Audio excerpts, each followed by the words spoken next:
Tu l'as sûrement déjà vécu. Tu lis un livre, une idée te frappe, tu dis waouh, c'est génial. Et 3 jours plus tard, tu es incapable même d'en parler. Tu te souviens que c'était juste intéressant, que ce que tu as lu t'a vraiment marqué. Mais tu es incapable de te rappeler de pourquoi est-ce que ces choses t'ont marqué. Et là, tu commences à douter de toi-même. Tu te dis, tu n'as pas une bonne mémoire, ou que ton cerveau est saturé, fatigué, ou n'est pas fait pour retenir.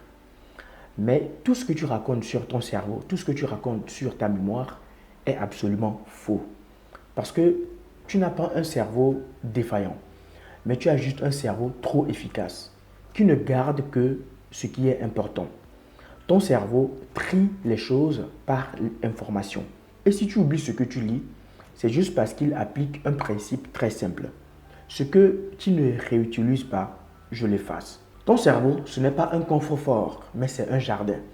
Et la connaissance, c'est une graine. Si tu ne l'arroses pas, elle ne pousse pas.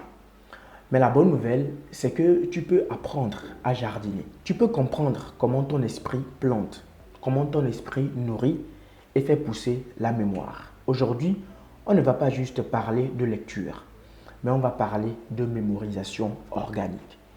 Comment transformer chaque lecture en souvenir vivant, ce que ton cerveau garde naturellement. Parce qu'apprendre à lire, c'est facile. Apprendre un cours, c'est facile. Mais apprendre à se souvenir de ce qu'on lit, de ce qu'on apprend, c'est totalement un art qu'il faut apprendre. Il y a des codes pour pouvoir apprendre à le faire. Et c'est cet art-là qu'on va décoder ensemble. Mais avant de te dire pourquoi tu oublies ce que tu lis et te donner en fait les solutions pour pouvoir y remédier, laisse-moi t'expliquer comment ton cerveau traite l'information ou comment ton cerveau traite tout ce que tu lis. Ton cerveau ne lit pas comme tes yeux. Il ne lit pas des mots, mais il lit des modèles. Chaque mot déclenche une réaction en chaîne. Il évoque une image, une émotion, une idée associée. Mais voici le secret. La mémoire n'est pas une bibliothèque. C'est un réseau vivant. Chaque nouvelle information cherche à s'accrocher à une ancienne information. Si la nouvelle information ne trouve pas de branche à laquelle se connecter, elle tombe. Et c'est comme ça que tu oublies tout ce que tu apprends. Parce qu'il n'y a pas de connexion entre les choses que tu apprends.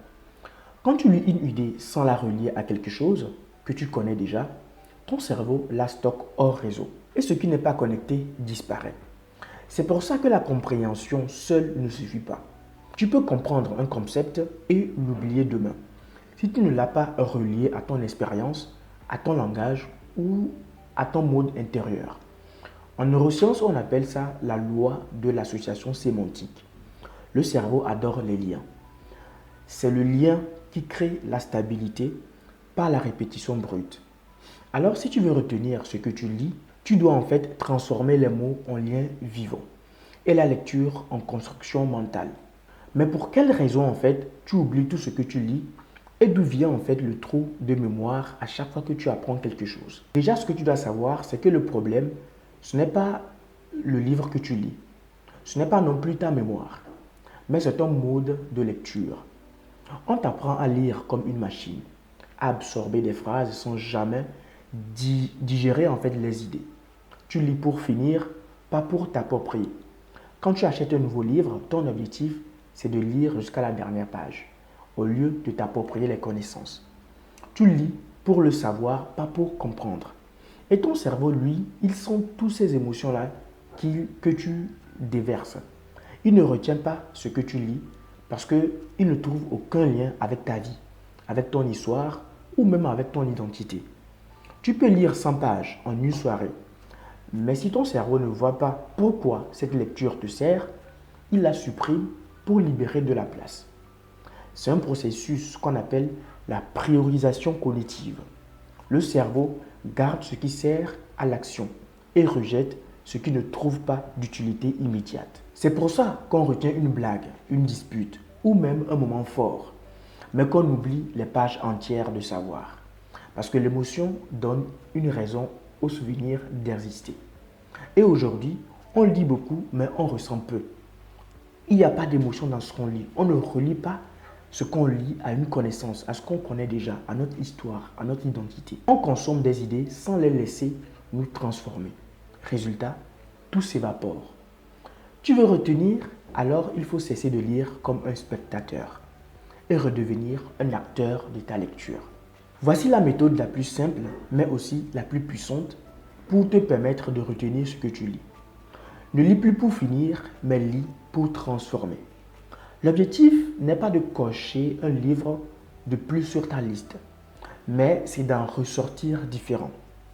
Premièrement, avant de lire, prépare ton cerveau à la lecture. Ne prends pas un livre et commence à lire immédiatement. Avant même d'ouvrir le livre, prends une minute pour te poser cette question essentielle. Pourquoi je lis ça? Cherches-tu à apprendre une compétence, à changer un comportement, à nourrir une réflexion? Voici les questions que tu dois te poser avant de commencer même à lire. Cette simple intention agit comme un GPS sur ton mental. Elle oriente ton attention, filtre les informations pertinentes et t'empêche de lire passivement. Un cerveau sans intention est un cerveau distrait. Il lit tout, mais ne retient absolument rien du tout. Donc, donne donc une direction claire à ton esprit et il saura où chercher le sens. Deuxième chose que tu dois faire, c'est que pendant ta lecture, tu dois créer des ancrages. Comme je l'ai dit plus haut, tu dois créer des connexions entre ce que tu lis. Ne sois pas un lecteur spectateur, deviens un lecteur actif. À chaque idée forte, fais une pause de 10 secondes. Ferme le livre, respire, reformule l'idée dans ta tête comme si tu devais l'expliquer à un ami. Ce petit effort de reformulation crée un pont entre comprendre et retenir.